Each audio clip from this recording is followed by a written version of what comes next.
여러분, 한 사람의 아이디어가 우리가 세상을 보는 방식을 통째로 바꿔놓을 수 있다면 어떨까요? 오늘은요, 불가능을 현실로 만들면서 르네상스라는 시대의 문을 활짝 연 천재 필리포 브루넬레스키의 이야기를 한번 시작해 볼게요. 자, 지금 보시는 이 사진, 피렌체의 심장입니다. 정말 아름답죠? 그런데 저 웅장한 대성당의 지붕에 수십 년 동안 거대한 구멍이 뻥 뚫려 있었다면 믿으시겠어요? 당시 최고의 기술자들조차 전부 다 고개를 저었던 그야말로 불가능에 가까운 도전이었습니다. 그럼 먼저 15세기 피렌체가 마주했던 이 불가능한 도전이 대체 뭐였는지 좀 더 깊이 들어가 볼까요?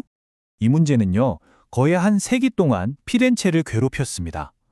1367년에 우리 세계에서 제일 큰 돔을 짓자 하고 야심차게 계획을 발표했는데 수십 년이 지나도록 아무도 이걸 어떻게 지어야 할지 방법을 못 찾았던 거죠. 결국 1418년 도시는 정말 절박한 심정으로 공개 공모전을 열게 됩니다. 핵심 질문은 아주 간단했어요. 어떻게?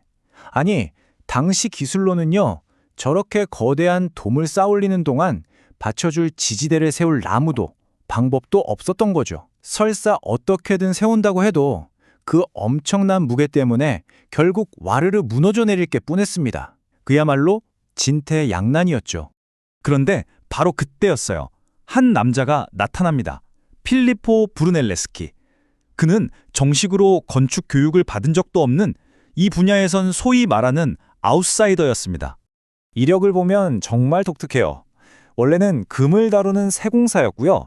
1401년에는 아주 중요한 공모전에서 보기 좋게 떨어지는 쓰라린 패배를 맛보기도 했죠. 그런데 재밌는 건 바로 이 실패가 그를 완전히 새로운 길로 이끌었다는 거예요. 그는 피렌체를 떠나서 혼자 로마로 갔고 거기서 고대 유적의 폐허를 파고들면서 해답을 찾기 시작했습니다. 그리고 바로 그 로마에서 브루넬레스키는 예술과 과학의 역사를 영원히 바꿔놓을 정말 혁신적인 아이디어를 발견하게 됩니다. 브루넬레스키는 로마의 건축물들을 그냥 와 멋지다 하고 감상만 한 게 아니었어요. 줄자를 들고 직접 다 재보고 분석하고 대체 저 거대한 건물들이 어떤 원리로 서 있는지 그 기하학적이고 수학적인 원리를 파고든 거죠. 그리고 바로 여기서 그의 비밀 병기가 탄생합니다. 그게 바로 뭐냐면 선형 원근법이라는 거예요. 그전까지 화가들은 그냥 느낌으로, 감으로 멀고 가까운 걸 표현했거든요. 근데 브루넬레스키가 이걸 완전 수학 공식으로 딱 정리해버린 겁니다. 모든 평행선은 멀어지면 결국 한 점에서 만난다. 아주 간단하지만 그야말로 혁명적인 원리였죠. 이 원근법이 얼마나 대단했냐면요. 바로 이 그림을 보시면 압니다. 마사초의 성삼위일체라는 작품인데요. 마치 저평평한 벽 뒤에 진짜 예배당이 있는 것 같지 않나요? 예, 바로 이겁니다.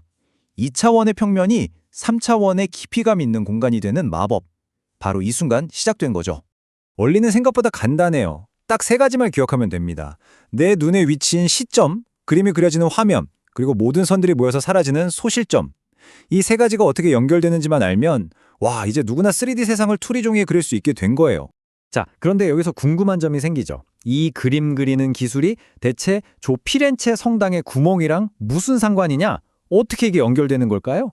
바로 이 지점입니다. 예술적 발견이 공학적 혁신으로 이어지는 순간이죠.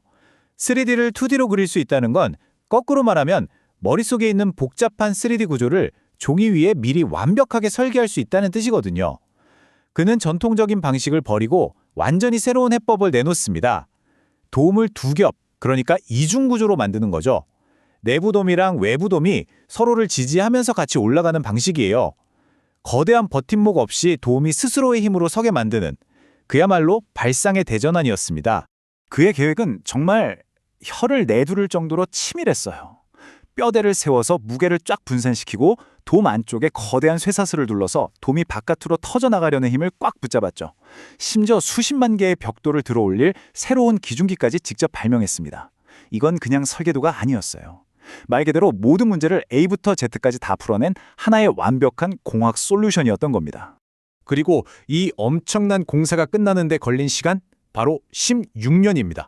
1420년부터 1436년까지 16년 동안 피렌체 사람들은 매일같이 이 기적이 하늘로 솟아오르는 걸 지켜본 거죠. 그리고 마침내 돔이 완성됐을 때 이건 그냥 건물 하나가 지어진 게 아니었습니다. 말 그대로 새로운 시대가 열렸다는 신호탄이었죠. 생각해보세요. 그때까지는 신의 영역이라고 생각했던 불가능을 인간의 머리와 과학으로 해결할 수 있다는 걸 처음으로 보여준 거잖아요. 중세의 어둠을 걷어내고 우리 인간도 할 수 있다는 르네상스 정신을 건축으로 딱 증명해 보인 겁니다. 그리고 이 영향력은 정말 어마어마했습니다. 로마의 성 베드로 대성당, 워싱턴 DC의 국회의사당, 우리가 아는 그 유명하고 상징적인 건물들이 있죠. 전부 다 알고 보면 브루넬레스키의 이 혁신적인 아이디어에 빚을 지고 있는 셈입니다.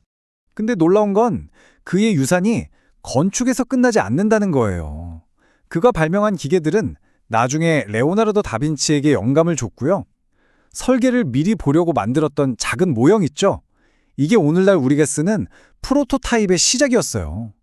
그리고 지금 우리가 쓰는 컴퓨터 설계, CAD 프로그램의 그 뿌리를 거슬러 올라가면 바로 브루넬레스키의 아이디어와 만나는 겁니다. 정말 대단하죠? 훗날 르네상스의 또 다른 거장 미켈란젤로가 이 돔을 보면서 이런 말을 남겼다고 하죠. 더 크게 지을 수는 있어도 더 아름답게는 못 짓겠다. 이건 뭐 천재가 천재에게 보낼 수 있는 최고의 찬사 아니었을까요? 결국 브루넬레스키의 돔 이야기는 단순한 건물 이야기가 아닙니다. 불가능에 도전했던 인간 정신의 승리였고 세상을 보는 새로운 창, 원근법을 우리에게 선물했으며 르네상스라는 위대한 시대의 문을 활짝 연 열쇠였습니다. 어떻게 건물 하나가 우리가 세상을 보는 방식 자체를 바꿀 수 있었을까요? 아마 그 답은 지금도 피렌체 하늘 아래 우뚝 솟아있는 바로 저 돔 안에 있을 겁니다.